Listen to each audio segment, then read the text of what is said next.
l'occasion de la 3e édition du Festival de films de Grand Laou, en août 2005, nous avions organisé une excursion ici à Laou Panda, l'ancienne ville de Grand Laou, au sud-ouest de la Côte d'Ivoire, à 130 km d'Abidjan.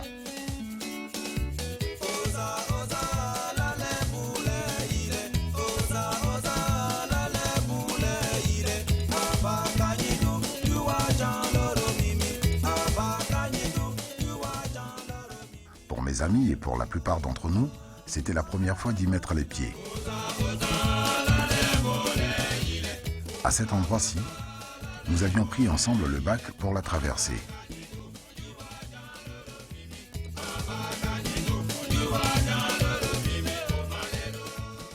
Il y en a qui n'ont pas hésité à prendre la barque.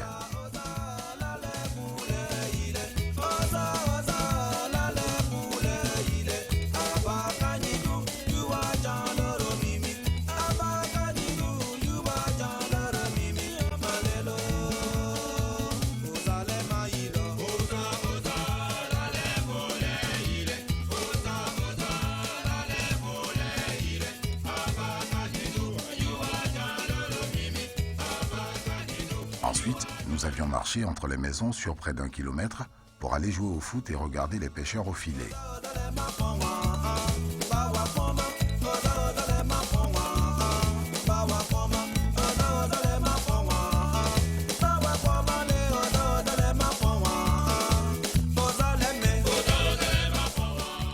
En voyant cette ancienne ville de Grand Laou, située entre l'océan Atlantique et la lagune Tiagba, nous étions émerveillés.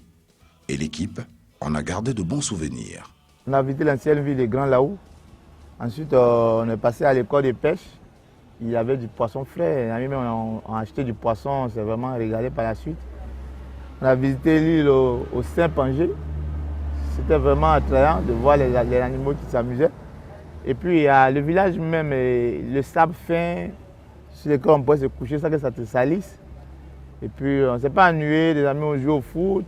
C'était un séjour plein. Si c'était à refaire, moi je suis partant. Nous avons vu l'océan, la lagune, le fleuve Bandama qui se rencontrent. Nous avons joué sur la belle plage de l'ancien Laou. Les habitants de ce village étaient très sympas avec nous. Et on était très contents aussi d'apprendre que c'était la cité des 3 eaux. On a découvert une population qui était dans son train-train quotidien. La vente de poissons, la pêche. C'était vraiment marrant puisque il fallait monter dans une barque, c'était la première fois. Avec l'eau, c'était pas assez évident avec la peur au ventre. Mais bon, Dieu voulant, nous sommes arrivés à destination sans problème et c'était comme une très bonne expérience. J'ai vu des bâtiments coloniaux qui dataient d'environ, je crois, 1930, je crois bien.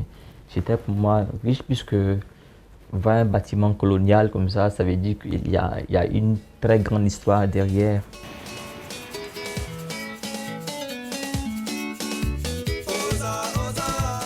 Nous n'avions pas conscience du danger qui menaçait. L'érosion côtière.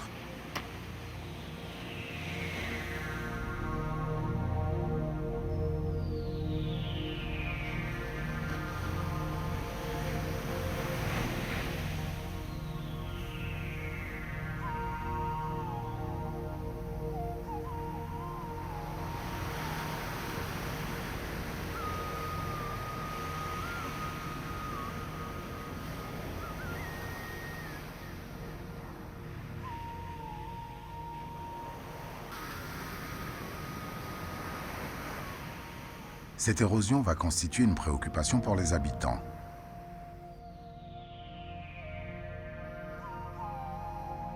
C'est la mer là. Quand je suis là, quand il vient, et puis il me déplace. Je suis là, il vient, il me déplace. Ça fait 5e fois ici. Pour déplacer comme ça, là, ce n'est pas petit argent. Pour ramasser les choses comme ça, tu vas payer, les gens vont venir, ils vont soulever les choses là. En tout cas, toujours c'est comme ça. Ça fait au moins 20 ans que je vis ici. C'est ici ma maison, c'est chez moi qui était ici. La mer est en train de bouffer, je ne sais pas comment faire. Je viens de quitter dans ces 2 jours-là. La mer avance de jour en jour. Ça fait au moins 3 jours que la mer est en train de bouffer gravement comme ça. La mer, c'est en train de dévaster le village, on ne sait pas où partir. Vous voyez la place que la mer est actuellement là. Ça vaut presque 2 km qui est déjà parti dans l'eau. Ça vaut presque 2 km qui est parti dans l'eau. Beaucoup de maisons, les maisons collines qui sont parties dans l'eau, c'est trop. Je ne peux pas vous dire comment ça me fait beaucoup mal parce que si vous voyez la française de la mer,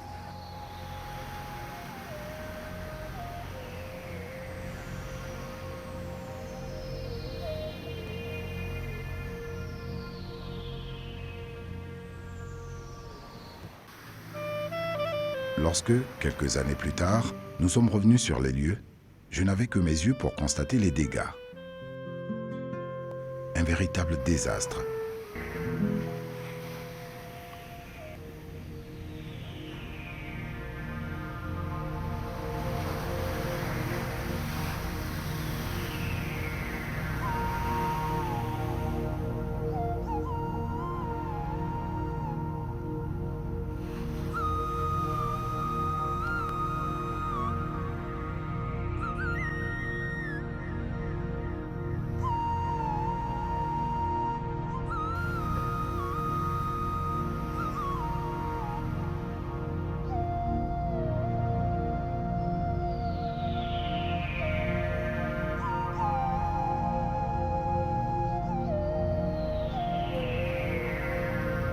Il n'y avait plus de bacs et en quelques années seulement, l'océan a emporté les bâtiments coloniaux, des maisons, des habitations entières et les hôtels pour touristes. Une grande partie de la ville a été engloutie par la mer. Les habitants me racontèrent leur désarroi et leur impuissance face à l'avancée de la mer. Moi, je suis né ici. J'ai passé toute ma jeunesse ici. Depuis longtemps, la mer avance et ceci n'est pas de notre temps. Ici, les hommes ne vendent pas le sable. C'est uniquement la mer qui avance. C'est un phénomène naturel. Aujourd'hui, on a d'énormes problèmes dans le village.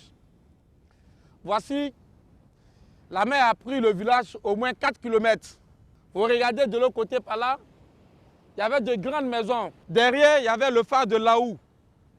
Cette maison que vous voyez ici, par exemple, c'est une école que j'ai fréquentée. En 1976, c'est là que j'ai fait mon CP1. Et aujourd'hui, la mer a pris ce village. Que faire?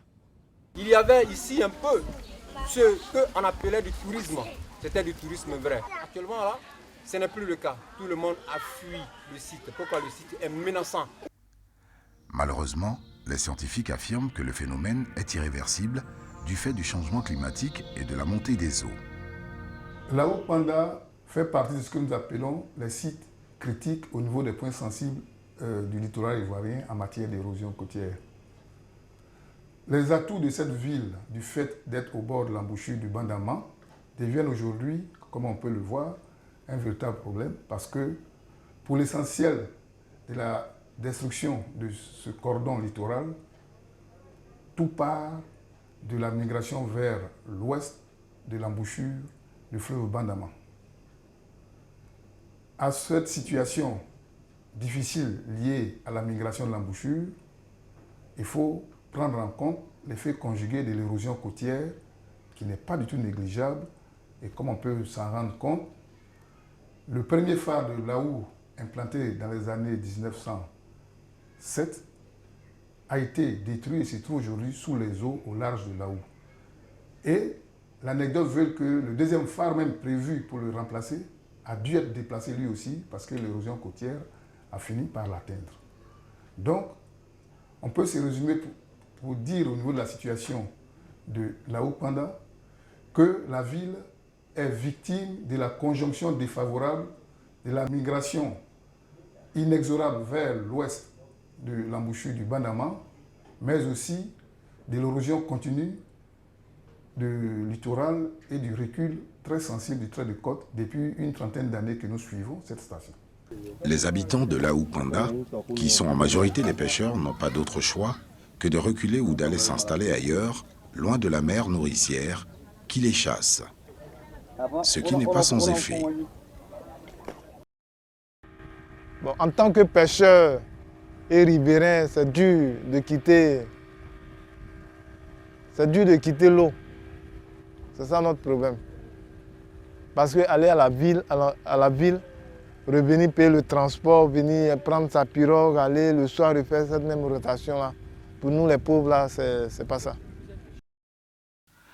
Voyez-vous ici, nous vivons de la pêche depuis longtemps. Aujourd'hui, pour réparer nos filets, nous sommes obligés de venir à cet endroit-ci, loin du bord de la mer, parce que la mer avance plus vite que par le passé. Depuis 35 ans que je vis ici, je me suis déplacé près de 5 fois. Chaque fois que la mer avance, je recule avec les miens. Et ce n'est vraiment pas de gaieté de cœur. Pour nos activités, ce n'est pas avantageux du tout. Même poisson, même, il n'y en a plus. Poisson même ne peut pas rentrer dans la lague parce qu'il n'y a pas de profondeur. Nous, on pêche crevette. Crevette, là même avant, de ce qu'on gagne, aujourd'hui, on ne gagne pas la moitié. Les années passent et le cri de détresse des populations résonne comme un lointain écho dans cet océan qui avance avec furie. Bon, ça fait que vraiment, c'est compliqué. Il faut que le gouvernement fasse quelque chose pour nous. Donc les gens nous font croire qu'ils vont venir creuser, ils vont venir nous faire comme ça. Donc c'est pourquoi on espère toujours. Parce qu'ils vont venir nous aider et qu'on est là. Bon, on avait le maire qui était arrivé, notre honorable, le député maire qui était arrivé. Il nous avait dit que d'aller voir quelque chose. La mer prendra le dessus et l'espoir, je dirais le peu d'espoir d'échapper à l'inéluctable disparition de leur village, se perd car l'érosion semble inexorable et l'allure plus vertigineuse.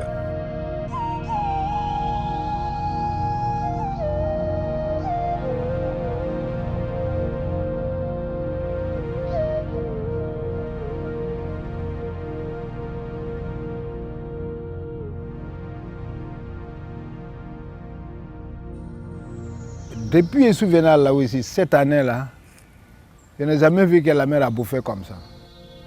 Les années passées, bon, la mer bouffe. Mais pour cette année-là, c'est trop. Il y a beaucoup de places avant, tu peux passer. Aujourd'hui, là, tu ne peux pas passer. Ça fait 20 ans même que ça bouffe, mais cette année-là, au bout d'un an, ça a pris plus de 600 mètres. Au bout d'un an. Aujourd'hui, le débarcadère où le bac arrête, le bac ne peut plus garer parce que la mer a consumé tout le coin. La mer a bouffé vraiment le coin. Bon, on ne sait pas comment faire. Ce qui est bien encore, c'est que la mer avance toujours. La grande église catholique, qui est l'une des plus grandes églises de la Côte d'Ivoire, va disparaître un jour. La majorité de la population, composée d'Avikam et d'autres peuples venus d'horizons divers, ont dû se déplacer sur un nouveau site 15 km plus loin, sur recommandation des autorités locales en 1972. Monsieur Segui Ayossoin Martin et son épouse, Lavry-Louise Nguessan, âgés respectivement de 78 et 77 ans, font partie de ces premiers déplacés. Nous étions là-bas à l'ancienne ville. Depuis fort longtemps, la mer avance. Il fallait trouver un autre site. Les sages de l'époque, le Djoundré et d'autres vieux se sont réunis chez le vieux Eli Bandama à Laou Banda. Et ils ont décidé de porter la ville ici, loin de la mer. C'est Hucher Assouan qui est allé voir le président Houphouët-Boigny pour cet endroit qui était une forêt classée. Des gens ont refusé de venir. Pour eux, il fallait rester à Brafédon, juste derrière l'eau. Mais à Brafédon, quand il pleut, tout est inondé. Voilà comment Hucher Assouan a refait la ville ici. Ainsi que M. Loboué Ekpa Nazer, chef de la police municipale à la mairie de Grand Laou, déplacé avec ses parents en 1972. Nous avons été obligés de venir sur ce site, puisque depuis 1972, on nous a demandé de venir sur ce site où je suis présent arrêté. Puisque l'érosion de la mer a commencé à détruire mon village natal. Aujourd'hui, nous en souffrons. Nous avons laissé tous nos parents derrière nous. Aujourd'hui, la grosse maison de mon père est partie dans la mer.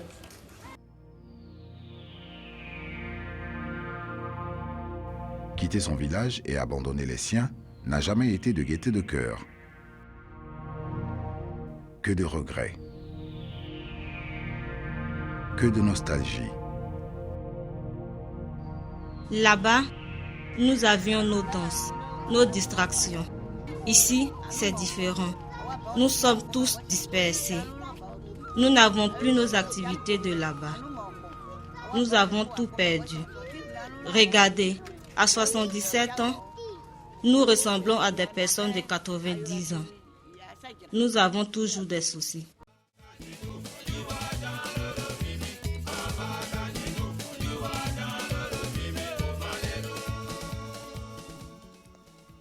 En décidant de relocaliser la ville en 1972, les autorités locales ont vu juste. Mais cette décision laisse la population dans un total désarroi.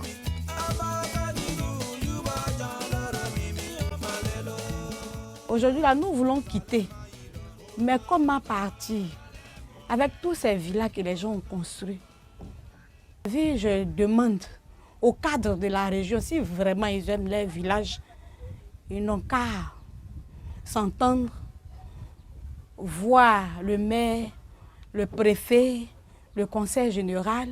Ils vont s'entendre pour discuter des prix des lots. 300 000 francs, c'est trop cher.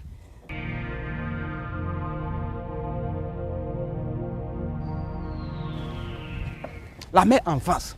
Nous sommes dans l'obligation de voir notre village se détruire. Ça nous fait mal, mais on ne peut pas quitter le village pour venir encore dépenser de l'argent pour venir construire encore un autre village. Ça, on ne peut pas. On nous demande de quitter le site. Aujourd'hui, un terrain en ville là-bas fait 400 000. Il faut que l'État ivoirien pense à nous. On décide bien de partir, mais il faut qu'il pense à nous. Comment il faut faire pour partir? Comme la mer là, nous dérange beaucoup, on n'a pas dit qu'on ne peut pas déplacer. Nous sommes d'accord pour déplacer, mais vraiment, l'État n'a qu'à venir nous aider. C'est ça que nous, on veut. La mer avance et l'érosion ronge. Je souhaite vivement que l'État nous vienne en aide en trouvant un site pour nos enfants et petits-enfants pour demain. Sinon, c'est effectif que Laou Panda va disparaître un jour. Il y a un siècle, 2 kilomètres séparaient l'océan de la lagune. Aujourd'hui, la bande de terre ne dépasse pas 200 mètres de largeur et elle se réduit chaque année un peu plus. Quant à l'embouchure qui relie l'océan à la lagune, elle s'est considérablement réduite. Pour la protection de la côte, peu de choses ont été faites ici. Dans 10, 20 ans, avec l'accélération de l'érosion, l'ancienne ville de Grand Laou ne va-t-elle pas disparaître? Ce que nous voyons nous permet d'affirmer que le temps est compté ici, à l'ancienne ville de Grand Laou. Est-ce que Laou Panda va disparaître par rapport au phénomène que nous observons aujourd'hui? Ce qu'il faut dire, ce site, tant prisé par les Ivoiriens qui n'hésitaient pas à y faire du tourisme, a besoin d'un plan d'urgence d'aménagement et de protection de l'embouchure du Bandama. Car à l'allure où vont les choses, si nous avons perdu plus d'1 kilomètre déjà de ville au niveau du quartier colonial, il est à envisager, au vu du cordon qui est très plat vers Tiaon, il est à envisager que très rapidement, ce beau site disparaisse. Cette ville était au XVIIIe siècle un comptoir commercial naguère très florissant. Ici, les traces des colonisateurs sont encore visibles. Malheureusement, toutes ces maisons coloniales tombent aujourd'hui en ruine.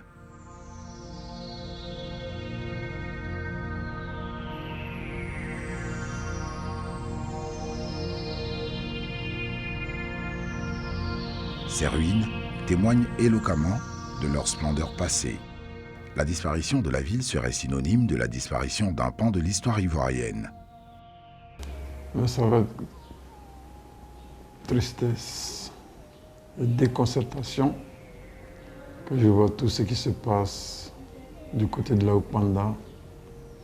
Cette histoire de l'érosion naturelle qui est une érosion énorme.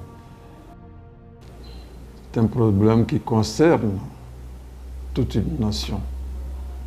Nous avons énormément perdu dans cette affaire les plus grands monuments que la Côte d'Ivoire détient dans le domaine des bâtiments. Car n'oubliez pas que Grand Laou était un comptoir qui abritait les grandes maisons commerciales de l'époque, la CFAO, la CFCI, l'ESCOA et autres. Aujourd'hui, vous ne verrez aucune de ces maisons, tout est englouti par l'eau. Et la mer avance. Et nous assistons impuissamment. Tout ce que nous pouvons faire pour pouvoir arrêter ce fléau.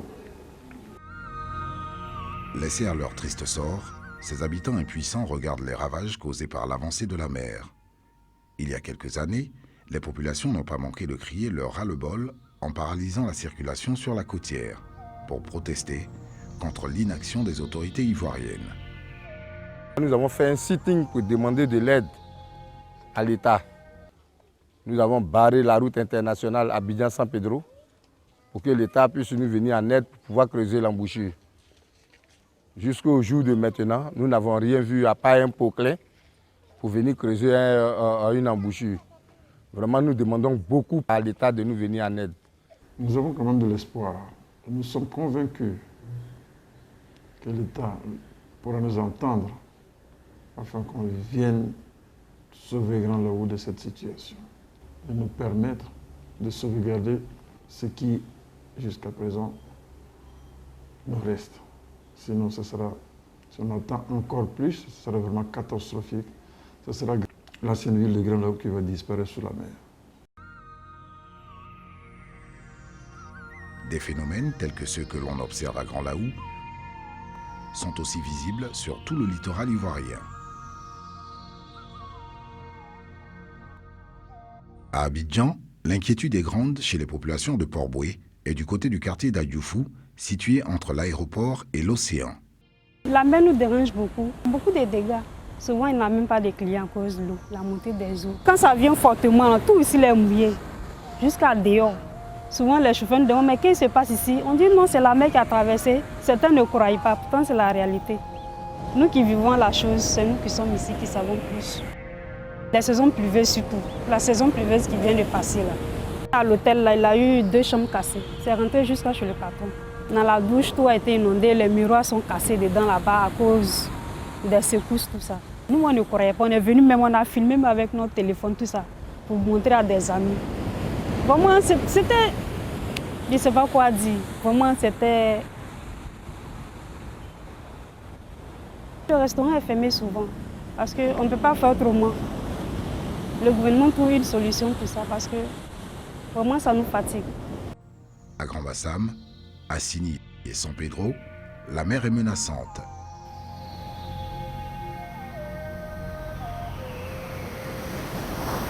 Le littoral ouest africain n'est pas épargné.